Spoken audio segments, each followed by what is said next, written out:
Hi hello എല്ലാവർക്കും നമസ്കാരം. Pretty മീഡിയയിലേക്ക് ഏവർക്കും സ്വാഗതം. ബിഗ് ബോസ് മലയാളം സീസൺ 7 ഈ 65 ദിവസങ്ങൾ പിന്നിടുമ്പോൾ എന്തൊക്കെ മാറ്റങ്ങളാണ് സംഭവിച്ചിരിക്കുന്നത്? 63 ദിവസങ്ങൾ പിന്നിട്ടപ്പോൾ തന്നെ ഫാമിലി വീക്ക് അവസാനിച്ചിരിക്കുന്നു. ഫാമിലി വീക്ക് അവസാനിച്ചപ്പോൾ ബിഗ് ബോസ് ഹൗസിൽ വന്ന മാറ്റങ്ങൾ, അതായത് കണ്ടസ്റ്റൻസിന് എന്തൊക്കെയാണ് മാറ്റങ്ങൾ വന്നതെന്നാണ് നിങ്ങൾക്ക് തോന്നുന്നത്? ഒന്ന് കമൻറ്റായി രേഖപ്പെടുത്താമോ? ആർക്കൊക്കെയാണ് പോസിറ്റീവായ മാറ്റങ്ങൾ ഉണ്ടായത്, ആർക്കൊക്കെയാണ് നെഗറ്റീവായി അത് മാറ്റം ഉണ്ടാക്കിയത്? നിങ്ങൾക്ക് തോന്നുന്ന കണ്ടസ്റ്റൻസിൻ്റെ പേര് ഒന്ന് കമൻറ്റ് ബോക്സിൽ രേഖപ്പെടുത്താൻ മറക്കരുത്. എടുത്തു പറയേണ്ട മാറ്റം വന്നത് ഷാനവാസിന് എന്നാണ് തോന്നുന്നത്. ഷാനവാസിൻ്റെ മാറ്റത്തെക്കാളുപരി അത് ഒരു നിരാശാജനകം കൂടെയാണ്. ഏറ്റവും ഉയരത്തിൽ നിന്നിരുന്നു എന്ന് പ്രേക്ഷകർ ചിന്തിച്ചിരുന്ന, അല്ലെങ്കിൽ പ്രേക്ഷകർ കരുതിയിരുന്ന അതൊരു തെറ്റിദ്ധാരണയായിരുന്നു എന്ന് ഷാനവാസ് തെളിയിച്ചു കൊണ്ടിരിക്കുന്നു. ഇത്രയും തരം താഴ്ന്ന രീതിയിൽ കളിക്കുന്ന, ഇത്രയും തരം താഴ്ന്ന രീതിയിൽ വന്ന മാറ്റം നിരാശപ്പെടുത്തുന്നത് തന്നെയാണ്. ഒരു നായകനിൽ നിന്നും ഒരു കോമാളിയായി മാറി എന്നതിൽ വളരെയേറെ നിരാശയുണ്ട്. അവിടുത്തെ കണ്ടസ്റ്റൻസിനെ മാത്രമല്ല, പ്രേക്ഷകരെയും ഇറിറ്റേറ്റ് ചെയ്യുന്നു ഈ മാറ്റം എന്നത് പറയാതെ വയ്യ. തെറ്റ് ചെയ്താൽ അത് അക്സെപ്റ്റ് ചെയ്യാതെ വളച്ചൊടിച്ച് അതിനെ ന്യായീകരിച്ച് മറ്റുള്ളവരെ മാനിപ്പുലേറ്റ് ചെയ്ത് വശത്താക്കുക എന്ന സ്ട്രാറ്റജിയിലേക്ക് മാറിയ ഷാനവാസിൻ്റെ വെറുപ്പിക്കലിൻ്റെ അങ്ങേയറ്റം എത്തി നിൽക്കുന്നതായി നിങ്ങൾക്ക് തോന്നുന്നില്ലേ? പ്രേക്ഷകർക്ക് അരോചകമുണ്ടാക്കുന്ന മാറ്റം തന്നെയാണിത്. ഷാനവാസിൻ്റെ എന്തോ മീശ പിരിക്കലും മാസ് ഡയലോഗ്സും എന്ന് വിചാരിച്ച് ഷാനവാസ് ചെയ്യുന്ന കാര്യങ്ങൾ വിപരീത ഫലങ്ങൾ ഉണ്ടാക്കുന്നതായാണ് തോന്നിയിട്ടുള്ളത്. അത് ലാലേട്ടൻ്റെ എപ്പിസോഡ് കഴിയുമ്പോഴെങ്കിലും ഈ മാറ്റത്തിനൊരു മാറ്റം ഉണ്ടാകും എന്ന് പ്രതീക്ഷിച്ചു. പക്ഷേ ലാലേട്ടൻ പറഞ്ഞ കാര്യങ്ങൾ തനിക്ക് പോസിറ്റീവായാണ് പറഞ്ഞതെന്ന് തെറ്റിദ്ധരിച്ച ഷാനവാസ് അതിൻ്റെ ഡബിളായി പെരുമാറാനാണ് തീരുമാനം എന്ന് തോന്നുന്നു. അത് ഈ നോമിനേഷനിൽ തുറന്നു പറയുകയുണ്ടായിരുന്നു. ഷാനവാസിനൊപ്പം തന്നെ മാറിയ ഒരു കണ്ടസ്റ്റൻ്റാണ് അനീഷ് നന്നായി കളിച്ചു കൊണ്ടിരുന്ന വ്യക്തിയാണ്. ഇപ്പോൾ തുടക്ക ദിവസത്തെ അനീഷായി മാറിയിരിക്കുന്നു. തുടക്ക ദിവസങ്ങളിൽ വന്ന് ആളുകളെ വെറുപ്പിച്ച അനീഷിലേക്ക് മാറിയിരിക്കുന്നു. അതായത് ആദ്യം വെറുപ്പിച്ച് പിന്നീട് അനീഷിനോട് ഇഷ്ടം തോന്നി വന്ന ദിവസങ്ങളായിരുന്നു ഈ കടന്നു പോയത്. ആ സമയത്താണ് ഫാമിലിയുടെ വരവ്. അപ്പോഴേക്കും അനീഷ് ഇവിടെ നിന്നും തിരിച്ചു നടന്ന് എവിടെ നിന്ന് തുടങ്ങിയോ അവിടെ ചെന്ന് എത്തി നിൽക്കുന്നു. ആദ്യത്തെ ദിവസങ്ങളിലെ പോലെ ഒരു ഡയലോഗ് തന്നെ പല ആവർത്തി. ഞാൻ ഉറങ്ങുന്നത് കണ്ടു, ഉച്ചഭക്ഷണം റെഡിയായി വരൂ എന്നൊരു 15 പ്രാവശ്യം. ഈ പറയുന്നത് നമുക്ക് ഇത്രയും ഇറിറ്റേറ്റ് ഉണ്ടാക്കുന്നുവെങ്കിൽ ആ വീട്ടിൽ നിൽക്കുന്ന വ്യക്തികളെ എത്രമാത്രം വെറുപ്പുണ്ടാക്കുന്നുണ്ടാവും? അതൊന്ന് ആലോചിച്ച് നോക്കിയിട്ടുണ്ടോ?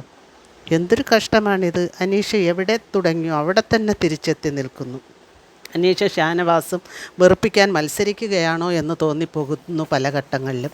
കാരണം അവർ തമ്മിലാണ് മത്സരം. അവർ തമ്മിലൊരു ഫ്രണ്ട്ഷിപ്പ്, ഒരു ഫേക്ക് ഫ്രണ്ട്ഷിപ്പാണെന്ന് ഒറ്റ കാഴ്ചയിൽ തന്നെ നമുക്ക് മനസ്സിലാക്കാൻ സാധിക്കും. അത് അവർ വെറുതെ ഈ ഗെയിമിന് വേണ്ടി ഉണ്ടാക്കി, അതിലൊരു ആത്മാർത്ഥതയോ ഒരു ലിങ്കോ ഒരു സിങ്കോ ഇല്ല. അവർ തമ്മിലൊരു സിങ്കില്ല. ആ ഫ്രണ്ട്ഷിപ്പിന് വെറുതെ എടുത്തു വെച്ചതുപോലെയുള്ള ഒരു ഫ്രണ്ട്ഷിപ്പ്. അത് വെറുപ്പിക്കാൻ തന്നെ അവർ തമ്മിൽ മത്സരിക്കുകയാണ്. ഞാനാണോ കൂടുതൽ വെറുപ്പിക്കുന്നത്, നീയാണോ കൂടുതൽ വെറുപ്പിക്കുന്നു എന്നുള്ള രീതിയിലേക്ക് എത്തിച്ചേർത്തിരിക്കുന്നു. അനാവശ്യ പ്രശ്നങ്ങൾ ക്രിയേറ്റ് ചെയ്യാതെ നല്ല രീതിയിൽ അനീഷിന് നിൽക്കാൻ കഴിഞ്ഞാൽ, അതായത് അനാവശ്യ പ്രശ്നങ്ങൾ സൃഷ്ടിച്ച് ഈ വെറുപ്പിക്കൽ ആവർത്തിച്ച് പറയുന്നതൊക്കെ ഒഴിവാക്കി നല്ല രീതിയിൽ ഇടയ്ക്ക് കുറച്ച് ദിവസങ്ങളിൽ നിന്നതുപോലെ നിൽക്കാൻ ശ്രമിച്ചാൽ അനീഷിന് നല്ല ഈ ടോപ്പ് 5 എത്താൻ സാധിക്കും. അതുപോലെ തന്നെയാണ് ഷാനവാസും വെറുപ്പിച്ച് പ്രേക്ഷകരെ അങ്ങേയറ്റം കൊണ്ടെത്തിക്കുകയാണ് ചെയ്യുന്നത്. ഇങ്ങനെ തുടങ്ങിയാൽ ടോപ്പ് 5 പോലും ഉറപ്പിക്കാൻ സാധിക്കുമോ എന്ന് കണ്ടറിയേണ്ടിയിരിക്കുന്നു ഷാനവാസ്. അത്രയ്ക്ക് അരോചകമുണ്ടാക്കുന്ന ഒരു രീതിയാണ് ഈ ഷാനവാസിൻ്റെ പ്രവൃത്തികളിൽ, ചേഷ്ടകളിലൊക്കെ വന്നുകൊണ്ടിരിക്കുന്ന മാറ്റം. എന്നാൽ തുടക്കകാലത്ത് വൃത്തികെട്ട പ്രയോഗങ്ങളിലും പാരഡി ഗാനങ്ങളിലും ഒതുങ്ങി പ്രേക്ഷകരെ വെറുപ്പിച്ചു കൊണ്ടിരുന്ന അക്ബർ ഒന്ന് മിതത്വം പാലിച്ചതായി കാണാൻ കഴിയുന്നു.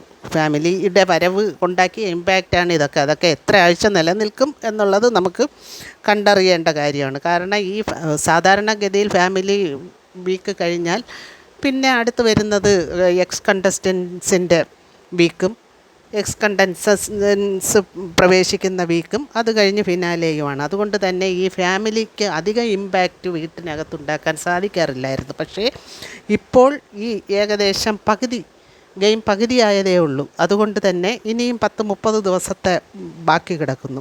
അതുകൊണ്ട് തന്നെ ഈ ഫാമിലി വന്നത് ഒരുവിധം നല്ല രീതിയിൽ ഇവിടുത്തെ കണ്ടസ്റ്റൻസിനെ ഇമ്പാക്റ്റ് ചെയ്യാൻ സാധിക്കും. ആ ഗെയിമിൽ അതിന് ഒരു സ്വാധീനം ചെലുത്താൻ സാധിക്കും.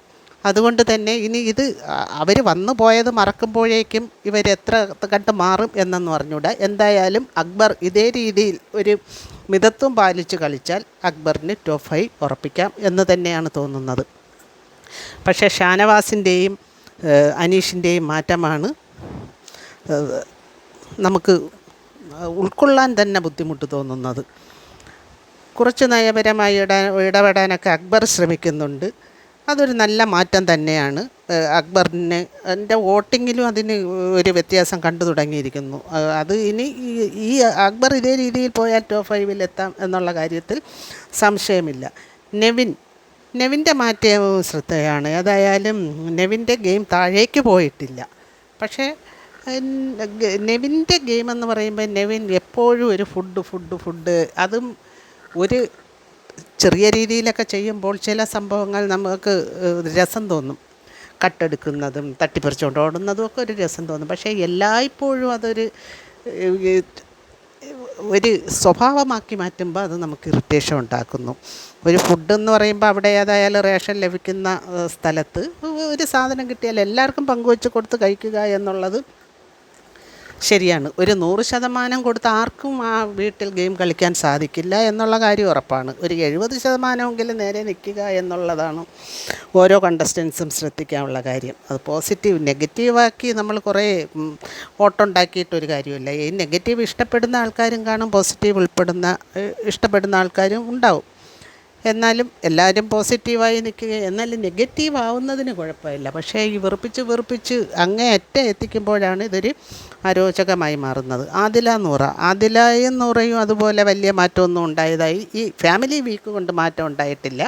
പക്ഷേ നൂറ വന്നപ്പോൾ പ്രേക്ഷകരുടെ ഹൃദയത്തിൽ ഇടം നേടിയ 2 കണ്ടസ്റ്റൻസാണ് ആദിലയും നൂറയും. ഇടയ്ക്ക് പിന്നെ ആ ഗസ്റ്റ് വന്നപ്പോൾ റിയാസ് സലീമൊക്കെ വന്ന സമയത്ത് അതിലെയൊക്കെ ഒന്ന് ഗെയിം മാറ്റി പിടിച്ച ആളുകളെ വെറുപ്പിക്കാൻ തുടങ്ങിയതായിരുന്നു. പക്ഷേ ഇപ്പോൾ വീണ്ടും അതിലെയും നൂറയും ഒരു ട്രാക്കിലെത്തിയിട്ടുണ്ട് എന്ന് തോന്നുന്നു. താഴേക്ക് പോയിട്ടില്ല. എന്തായാലും അവരുടെ ഗെയിം ഒരിക്കലും താഴേക്ക് പോയതായി തോന്നിയിട്ടില്ല എന്നുള്ളത് ആശ്വാസം നൽകുന്നു. ആര്യൻ ഗിസേൽ ഇവർ ഗെയിം മാറ്റി പിടിച്ചു. ഫാമിലി വീക്ക് വന്നപ്പോഴും ഗസ്റ്റ് വന്നപ്പോൾ പറഞ്ഞതും എല്ലാ ആര്യനും ഗിസേലും തമ്മിലുള്ള ആ ഒരു ഫ്രണ്ട്ഷിപ്പോ എന്തോ ആവട്ടെ, അവർ തമ്മിലുള്ള ഒരു റിലേഷൻഷിപ്പ്, എന്ത് റിലേഷനായാലും, ഫ്രണ്ടായാലും ഇനി ഫ്രണ്ടിനപ്പുറമായാലും ഫ്രണ്ടിനുയരത്തിലായാലും അത് അവരോട് തന്നെ അവരുടെ റിലേഷൻഷിപ്പിനെ കുറിച്ച് അല്ലെങ്കിൽ ഫ്രണ്ട്ഷിപ്പിനെ കുറിച്ച് ചോദിച്ചാൽ അവർക്കതിനൊരു റിപ്ലൈ ഇല്ല എന്നുള്ളതാണ് സത്യം. അപ്പോൾ അങ്ങനെ അവർക്ക് പോലും അറിയാത്ത ഒരു റിലേഷൻഷിപ്പ് കാത്തു സൂക്ഷിക്കുന്നതിലൂടെ അവരുടെ ഗെയിം ഇൻഡിവിജ്വലി ഗെയിം ഇതുവരെ ബിഗ് ബോസ് ഹൗസിൽ കാണാൻ കഴിഞ്ഞിട്ടില്ല എന്നുള്ളതാണ് സത്യം. ഇപ്പോഴിതാ ജിസേൽ ഔട്ടായിരിക്കുന്നു. ജിസേൽ ഔട്ടായ സ്ഥിതിക്ക് ഇനി ആര്യൻ ഗെയിം മാറ്റിപ്പിടിക്കും എന്ന് തോന്നുന്നു. അതോ ഇനി ജിസേലിന് പകരം വേറെ ആരെയെങ്കിലും ആ സ്ഥാനത്ത് കൊണ്ടുവന്നൊരു സപ്പോർട്ടിംഗ് സിസ്റ്റം ഉണ്ടാക്കി ഗെയിം കളിക്കുമോ എന്നറിഞ്ഞൂടാ. എങ്കിൽ ആര്യൻ്റെ കാര്യവും ടോപ്പ് 5 എത്തുക എന്നുള്ളത് വളരെ ശ്രമകരമാണ്. ഇനി ഇതൊരവസരമായി കരുതി ഉയരങ്ങളിൽ എത്താൻ ഈ ഗെയിമിന് മാറ്റങ്ങൾ ഉണ്ടാക്കി ഉയരങ്ങളിലേക്ക് പോകാൻ ആര്യൻ ശ്രമിച്ചാൽ ആര്യന് തീർച്ചയായും ടോപ്പ് 5 ഇടം നേടാൻ സാധിക്കുന്നൊരു കണ്ടസ്റ്റൻ്റ് തന്നെയാണ്. പിന്നെ ബിന്നിയുടെ കാര്യമാണെങ്കിൽ പിന്നെ ബിന്നിക്ക് ആ ഒരു കിട്ടിയ ഒരു നോമിനേഷൻ ഫ്രീ കാർഡ് കിട്ടിയിരുന്നു. അത് കിട്ടിയപ്പോൾ തന്നെ ബിന്നി കുറച്ചൊന്ന് പൊങ്ങി. അത് കഴിഞ്ഞ് ഹസ്ബൻഡ് വരിക എന്നുള്ള 3 ദിവസത്തെ വീട്ടിനുള്ളിൽ കഴിയാൻ അത് 100 കൊടുത്ത ഒരു ഈ നോമിനേഷൻ കാർഡിൻ്റെ ഒരു ബലത്തിൽ നൂബിനവിടെ 3-4 ദിവസം നിൽക്കാൻ സാധിച്ചു. അത് നോറ ചെയ്ത ഒരു സഹായമാണെന്ന് ഓർത്ത് വേണമെങ്കിൽ ആ നോമിനേഷൻ ഫ്രീ കാർഡ് ബിന്നിക്ക് നോറയ്ക്ക് കൊടുക്കായിരുന്നു. അതായിരുന്നെങ്കിൽ കുറച്ചുകൂടെ പ്രേക്ഷകർ ബിന്നിയെ സ്നേഹിച്ചേനെ. പക്ഷേ ബിന്നി അത് ആർക്കും കൊടുക്കാതെ ആർക്കും ഗുണമില്ലാതാക്കി കളഞ്ഞു. ഇതുപോലെ നൂറ വിചാരിച്ചിരുന്നു എങ്കിൽ ബിന്നിയുടെ ഹസ്ബൻഡിന് അവിടെ നിൽക്കാൻ ഇപ്പോൾ സാധിക്കില്ലായിരുന്നു. ബിന്നിയുടെ ഹസ്ബൻഡ് അവിടെ 4 ദിവസം നിന്ന സ്ഥിതിക്ക് നിൽക്കുമ്പോൾ തന്നെ എന്തായാലും പുറത്തെ കാര്യങ്ങൾ കുറേയൊക്കെ ബിന്നിക്ക് അറിയാൻ സാധിച്ചിരിക്കും. പക്ഷേ പുറത്തെ കാര്യങ്ങൾ അറിഞ്ഞത് കൊണ്ടൊന്നും ഗെയിമിൽ വലിയ മാറ്റങ്ങളൊന്നും ഉണ്ടാക്കാൻ സാധിക്കില്ല. കാരണം നമുക്കൊരു ബേസിക് സ്വഭാവം ഉണ്ടല്ലോ. ഈ 2 ദിവസം അത് പറഞ്ഞത് നമ്മൾ ഉള്ളിലിട്ടും കൊണ്ട് അതനുസരിച്ചൊന്ന് ആക്ട് മാറ്റും. പക്ഷേ 2-3 ദിവസം കഴിയുമ്പോൾ നമ്മൾ സ്വാഭാവികമായിട്ട് നമ്മളാരാണോ അത് തന്നെ ആയി മാറും. അത് തന്നെയാണ് ഇവിടെ ബിന്നിയിലും കാണാൻ കഴിഞ്ഞിട്ടുള്ളത്. ബിന്നി പിന്നെ ക്യാപ്റ്റനുമായി ഈ നോമിനേഷൻ ഫ്രീ കാർഡും ഹസ്ബൻഡിന് അവിടെ നിൽക്കാൻ സാധിച്ചത് എല്ലാം കൂടെ ആയപ്പോൾ ബിന്നി വിചാരിച്ചു ഞാൻ എന്തോ ഭയങ്കര സംഭവമാണെന്നൊരു ധാരണയാണ് ബിന്നിക്കുള്ളതെന്ന് തോന്നുന്നു. ബിന്നിയുടെ ചില പ്രവർത്തനങ്ങളും പ്രേക്ഷകർക്ക് ഭൂരിഭാഗം പേർക്കും ഇഷ്ടപ്പെടുന്നവരുണ്ടാവാം, ഇല്ലായിരിക്കാം. പക്ഷേ ബിന്നിയുടെ മാറ്റം അതും ബിന്നി എപ്പോഴും എനിക്ക് തോന്നുന്നു ബിന്നിക്ക് ടാർഗറ്റ് എന്ന് പറയുന്നത് അനുമോൾ തന്നെയാണ്. അത് വ്യക്തമായിട്ട് കാണിച്ചില്ലെങ്കിലും നമുക്കത് ഇൻഡയറക്റ്റായിട്ട് പല സ്ഥലത്തും കാണിക്കുന്നതായി നമുക്ക് മനസ്സിലാകും. കാരണം ബിന്നി ഇന്ന് വരെ ഒരു പോസിറ്റീവായ നോമിനേഷനിൽ പോലും അനുമോളുടെ പേരെടുത്തിട്ടില്ല. അതായത് ക്യാപ്റ്റൻസി ടാസ്ക് വരുമ്പോഴായാലും വേറെ ഇങ്ങനെയുള്ള എന്തെങ്കിലും ഒരു നല്ല കാര്യം വരുന്ന ഒരു കാര്യത്തിൽ, അതായത് എന്തെങ്കിലും ടാസ്കിൻ്റെ ഒരു വിജയിയെ പ്രഖ്യാപിക്കുക എന്നുള്ള ഒരു വോട്ടെടുപ്പ് വരുമ്പോഴോ ഇന്ന് വരെ ബിന്നി അനുമോളുടെ പേര് മനഃപൂർവ്വം അവോയ്ഡ് ചെയ്യുന്നതായിട്ട് നമുക്ക് കാണാൻ സാധിച്ചിട്ടുണ്ട്. അതേസമയം ജയിൽ നോമിനേഷൻ, പിന്നെ എന്തെങ്കിലും ഇതുപോലെ നെഗറ്റീവായ എന്തെങ്കിലും ഒരു നോമിനേഷൻ വന്നാൽ അനുമോളുടെ പേരെടുക്കാൻ ബിന്നിക്ക് ഒരു വിഷമവും ഇല്ലതാനും. അതുകൊണ്ട് ബിന്നിയുടെ ടാർഗറ്റ് അനുമോൾ തന്നെയാണ്. അത് നമുക്കൊന്ന് ശ്രദ്ധിച്ച് മനസ്സിലാക്കാൻ സാധിക്കുക. എന്തായാലും ഫാമിലി വന്നു എന്ന് വിചാരിച്ച് ബിന്നിയുടെ കുത്തിത്തിരിപ്പിനൊന്നും ഒരു മാറ്റമില്ല, കുശുമ്പിനും മാറ്റമില്ല. കുത്തിത്തിരിപ്പും കുശുമ്പും ഇല്ലെങ്കിൽ ബിന്നി ഇല്ല എന്ന് തോന്നുന്നു. അത് ബിന്നിയുടെ ഒരു ബേസിക് ക്യാരക്ടർ തന്നെയാണെന്നാണ് തോന്നുന്നത്. അതുകൊണ്ട് ബിന്നിയും വന്ന് ഈ അനുമോളം ടാർഗറ്റ് ചെയ്യുന്നത്, അല്ലെങ്കിൽ ഒരാളെ മാത്രം ഫോക്കസ് ചെയ്ത് ഇങ്ങനെ കളിക്കാതെ മാറ്റി പിടിക്കുന്നത് നല്ലതായിരിക്കും. എന്തായാലും ഷാനവാസിൻ്റെ കൂടെയുള്ള സംസാരത്തിലും പല സ്ഥലങ്ങളിലും ബിന്നിയിലും തെറ്റുകൾ വന്നിട്ടുണ്ട്. കാരണം എപ്പോഴും പെണ്ണുങ്ങളോട് സ്ത്രീകളോട് എടുത്ത് പറയുന്നത് മനഃപൂർവ്വം അങ്ങനെ ഒരു കാർഡ് ഇറക്കുന്നതായി തന്നെയാണ് തോന്നുന്നത്. അത് ഷാനവാസ് മോശമില്ലായിരുന്നു, ബിന്നി മോശമില്ലായിരുന്നു. കാരണം ഷാനവാസ് എപ്പോഴും അസുഖക്കാരനാണെന്നുള്ള ഒരു രോഗ കാർഡ് എടുത്ത് കാണിക്കുകയാണ്. അതുകൊണ്ട് കാർഡ് എടുക്കുന്നതിൽ അവിടെ ആരും മോശക്കാരൊന്നുമല്ല. എന്തായാലും ഈ ഗെയിമുകൾ പോസിറ്റീവായി കളിക്കണോ നെഗറ്റീവായി കളിക്കണോ എന്ന് തീരുമാനിക്കേണ്ടത് അവരവർ തന്നെയാണ്. അതിനനുസരിച്ച് പ്രേക്ഷകരിലും മാറ്റങ്ങളുണ്ടാവും. പിന്നെ PR വർക്ക് എത്ര ഉണ്ടെങ്കിലും ആർക്കൊക്കെ PR വർക്ക് ഇല്ലാത്തവരാരും കാണില്ല. ഇന്നത്തെ കാലത്ത് 10ാം ക്ലാസ് പരീക്ഷ എഴുതാൻ, അല്ലെങ്കിൽ നമ്മളൊരു എക്സാമിന് പോകുമ്പോൾ ട്യൂഷന് പോകുമ്പോലെ തന്നെയാണ് ഇപ്പോൾ PR വർക്ക് എന്ന് പറയുന്നത്. അതുകൊണ്ട് PR എടുത്തു എന്ന് പറഞ്ഞതൊരു കുറ്റകരമല്ല. പക്ഷേ PR എടുക്കുന്നവരെല്ലാം പ്രേക്ഷകരുടെ മനസ്സിലൊന്നും ഇടം തേടില്ല. PR ഉണ്ടെങ്കിലും ഇല്ലെങ്കിലും നമ്മളും കൂടെ എന്തെങ്കിലും ചെയ്താൽ മാത്രമേ അതിനൊരു വാല്യൂ ഉണ്ടാവും.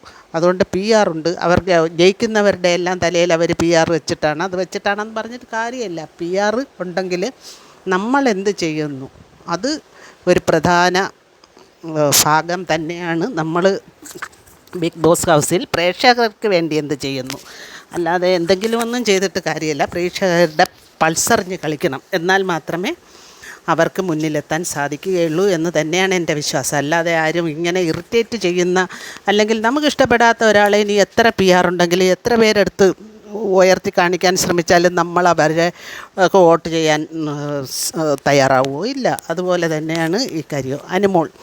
അനുമോൾക്ക് ഫാമിലി വന്നപ്പോൾ വലിയ മാറ്റമൊന്നും ഉണ്ടായതായി എനിക്ക് തോന്നിയില്ല. കാരണം പിന്നെ അനുമോൾ കുറച്ചുകൂടെ ഒന്ന് കോൺഫിഡൻസ് ലെവൽ കൂട്ടി.